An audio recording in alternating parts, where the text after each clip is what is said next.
নমস্কাৰ বন্ধুসকল, অনলাইন সঁহাৰি চেনেলটোলৈ পুনৰবাৰ স্বাগতম জনাইছোঁ। আজি মই দেখাব গৈ আছোঁ ধেমাজি দ্বিতীয় অফিচত কেনেকৈ ড্ৰাইভিং স্কিল টেষ্ট লোৱা হয়। ইয়াতে মই গাড়ী আৰু বাইকৰ দুটাৰে দেখাবলৈ চেষ্টা কৰিছোঁ, গতিকে ভিডিঅ'টো চাই থাকিব। আৰু বেলেগ দ্বিতীয়ত বেলেগ হ'ব পাৰে ড্ৰাইভিং স্কিল টেষ্টটো, গতিকে আপোনালোকে সেইটো কাৰণে চিন্তা নকৰিব। কিন্তু ছেমেই হ'ব, অলপ বেলেগ হ'ব পাৰে, কিন্তু এনেকুৱাই হ'ব। লগতে চেনেলত যদি নতুনকৈ আহিছে তেন্তে চেনেলটো ছাবস্ক্ৰাইব কৰি বেল আইকন ক্লিক কৰি ৰাখিব আৰু ভিডিঅ'বোৰ যদি ভাল লাগে লাইক কৰিব, লগতে শ্বেয়াৰ কৰিবলৈ নাপাহৰিব। গতিকে আমি ভিডিঅ'টো আৰম্ভ কৰোঁ। বন্ধুসকল, ইয়াতে মই কিছুমান কথা কৈ থৈ দিওঁ। আমাৰ যোনটো ধেমাজি দ্বিতীয় অফিচৰ যোনটো ড্ৰাইভিং স্কিল টেষ্ট হয় গাড়ীৰ কাৰণে, তাতে কিছুমান ৰুল আছে। ৰুলবোৰটো ছেমেই হ'ব, তথাপিও বেলেগ অলপ হ'ব পাৰে, গতিকে মই ৰুলবোৰ কৈ দিছোঁ। ইয়াতে ড্ৰাইভাৰজনে ছিট বেল্টটো লগাব লাগিব যেতিয়া ড্ৰাইভিং স্কিল টেষ্ট দিব, আৰু ছিগনেলবোৰ নিদিলেও হয়, একো আপত্তি নাই। লগতে ড্ৰাইভাৰ ছিটৰ যোনটো আগফালৰ যোনটো গ্লাছ থাকিব, সেইকেইটা গ্লাছ বন্ধ থাকিব লাগিব, আৰু মূৰটো উলিয়াই বেক কৰিব নোৱাৰিব, ঠিক আছে। আৰু যদি বেক কেমেৰা থাকে, বেক কেমেৰা ইউজ কৰিব পাৰিব। লগতে ইমানে, ইয়াতে অলৰেডি ওলাই আছে, আপোনালোকে দেখা পাইছে নিশ্চয়। লগতে আৰু এটা কথা, আপোনালোকে গাড়ীখন একে লেটাৰিয়ে যাব লাগিব, পাৰিলে শ্ল'ই হওক বা শ্ল'য়ে যাব লাগিব। স্পীডটো গ'লে অসুবিধা হ'ব, কিন্তু গাড়ীখন আগলৈ নি পাছলৈ যাব নোৱাৰিব বা পাছলৈ নি আগলৈ যাব নোৱাৰিব, এবাৰতে একে লেটাৰিয়ে যাব লাগিব। সেইটো এটা গুৰুত্বপূৰ্ণ কথা, কাৰণ আপোনালোকে অলপ খেলি মেলি হ'ল বুলি বেক কৰি আকৌ আগলৈ যাওঁ বুলি তেনেকৈ যাব নোৱাৰিব। একে লেটাৰিয়ে যিমান শ্ল' হ'লেও আপোনালোকে ছেম ষ্টেপত গৈ থাকিব লাগিব। আৰু এটা কথা আপোনালোকক মই ইয়াতে জনাই থওঁ, যদি ড্ৰাইভিঙত আপোনালোকৰ ইমান পাৰ্গত নহয়, যদি কেনেকৈ ড্ৰাইভিং স্কুল টেষ্টটো পাছ কৰিব, সেইটো যদি আপোনালোকে ভিডিঅ' লাগে, মই ভিডিঅ' বনাই দেখুৱাম কেনেকৈ চলালে বা কি প্ৰক্ৰিয়াত চলালে আপোনালোকে ইজিলি পাছ কৰিব পাৰিব। তাৰ ভিডিঅ' মই বনাই আপোনালোকক দেখুৱাম, যদি আপোনালোকে বিচাৰে ভিডিঅ'।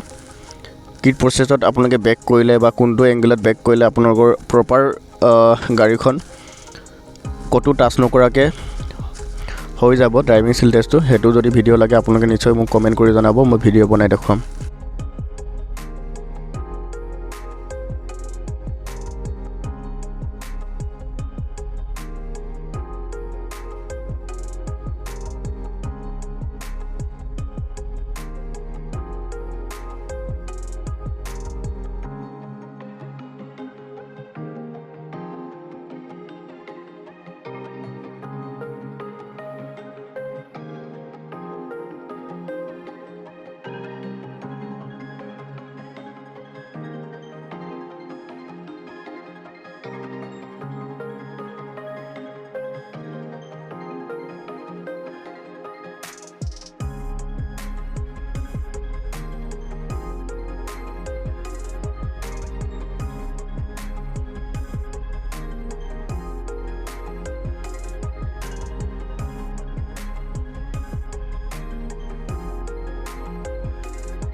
তো বন্ধুসকল আপোনালোকে দেখিলে গাড়ীৰ ড্ৰাইভিং স্কিল টেষ্টটো এতিয়া বাইকৰ হৈ আছে বাইকৰ কিছুমান ৰুল কৈ দিছোঁ বাইক চলাওঁতে কি সাৱধানতা অৱলম্বন কৰিব লাগিব ইয়াতে চাওক যোনগৰাকী ব্যক্তিয়ে মটৰচাইকেল চলাব সেইগৰাকী ব্যক্তি জোতা পৰিধান কৰিব লাগিব লগতে হেলমেটটো থাকিব লাগিব আৰু আপোনাৰ যোনখন বাইক ইউজ কৰিব এখন বাইক নতুন হ'লে ভাল আৰু কাৰণ তাতে ইঞ্চুৰেঞ্চ এইবোৰ সব চাব বা তেনেকৈ ইমান নাচাব পাৰে তথাপি নতুন বাইক এখন নিলে বেছি ভাল হয় লগতে ইয়াতে মাজতে চলাই থাকোঁতে ভৰি নমাব নোৱাৰিব যেতিয়া ঘূৰোৱা টাইমত ভৰিখন নমাই আপোনালোকে ঘূৰাই ল'ব পাৰিব বা নামি পিনি আপোনালোকে ঠেলি ঘূৰাই ল'ব পাৰিব ৰুলটো সিমানেই আছিলে লগতে ইয়াৰ যোনটো ডিষ্টেঞ্চ থাকে এই খুঁটাবোৰৰ ডিষ্টেঞ্চটো 8 ফুট থাকে 8 ফুটৰ ভিতৰত আপোনালোকে বাইকখন ঘূৰাব লাগিব ইমানো ইজিও নহয় ইমান হাৰ্ডো নহয় যদি অলপ আপোনালোকে অভ্যাস কৰে যদি ঘৰত প্ৰেক্টিছ কৰে তেতিয়া নিশ্চয় পাৰিব বাকি ভিডিঅ'টো চাওক